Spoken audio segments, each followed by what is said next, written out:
మనం అసలు నిజంగా క్రైస్తవులైన ప్రతి ఒక్కరూ ఆలోచించవలసిన అసలైన ఇల్లు ఏది అని ఆలోచిస్తే ఇక్కడున్న భౌతికమైన ఇల్లు కాదు అసలైంది. ఎందుకో చెప్పనా? చిన్నప్పటి నుంచి మీరు ఒకే ఇంట్లో ఉన్నారా? లేరు. ఇల్లు మారి ఇంకొక ఇంటికి, ఇల్లు మారి ఇంకొక ఇంటికి, ఇల్లు మారి ఇంకొక ఇంటికి పోయారు. ఇప్పుడు మీరు అనొచ్చు, ఇన్నాళ్ళకి మేము స్థిరపడ్డామండి, మాకంటూ ఒక సొంత ఇల్లు దొరికింది, ఒక సొంత ఇల్లు కట్టేసుకున్నాం, ఎవ్వరికి దండాలు పెట్టాల్సిన అవసరం లేదు, నాకు ఓన్ హౌస్ ఉంది అని చెప్పొచ్చు. కానీ మీకు ఇంకో విషయం చెప్పనా? ఈ ఓన్ హౌస్ కూడా 10 ఏళ్లలో మారిపోవచ్చు. మీరు ఎలాగ చెప్పమంటారా? మీరు 10-15 ఏళ్ల తర్వాత ఇంటిని చూసుకున్నప్పుడు ఇల్లు ఎలాగుంటుందో తెలుసా? ఇప్పుడు కొత్తగా ఉన్న ఇల్లు పాడుపడిపోయి ఏదో విధమైన ఇబ్బందులు తలెత్తి, లేదా ఆర్థికంగా మీరు అప్పటికే బాగా ఎదిగిపోయి మీ పిల్లలు బాగా డబ్బులు సంపాదించేసి, అమ్మా నాన్న ఈ ఇంట్లో ఏముంటావు నాన్న, ఇది అద్దెకిచ్చేద్దాం లేదా అమ్మేద్దాం, దీనికంటే బెస్ట్ లోనికి నేను తీసుకెళ్తానని మీ పిల్లలని మిమ్మల్ని అక్కడికి తీసుకెళ్లిపోయారు అనుకోండి, ఇల్లు మారుతారా? మారుతారు. ఒకప్పుడు మీరు కష్టపడి కట్టుకుని ఏదో శ్రమపడి సిద్ధం చేసుకున్న ఈ ఇంటి మీద కంటే ఇప్పుడు మమకారం మళ్ళీ దేని మీదకి వెళ్ళిపోద్ది?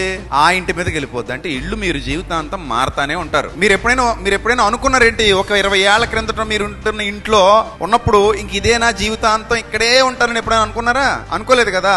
భవిష్యత్తులో ఇది ఏమవచ్చు, మారొచ్చు, ఇంకా పెద్ద ఇంట్లోకి వెళ్ళొచ్చు, ఇంకా గొప్ప స్థితిలోకి వెళ్ళొచ్చు. దేవుడు ఆ విధమైన అనుగ్రహం మీకు మీ కుటుంబానికి ఇవ్వచ్చు. ఏమో ఆయన చేతి పనిది. ఆయన ఇవ్వాలనుకుంటే నిమిషాలు. అయితే రాజును చేయగలడు, లేకపోతే బేదను చేయగలడు. కాబట్టి ఇల్లు అనగానే యెహోవా ఇల్లు కట్టించని ఎడల కట్టువాని ప్రయాస వ్యర్థమే అనగానే మీరు ఏ ఇల్లు చూపించకూడదు? మనం కట్టే ఇల్లు చూపించకూడదు.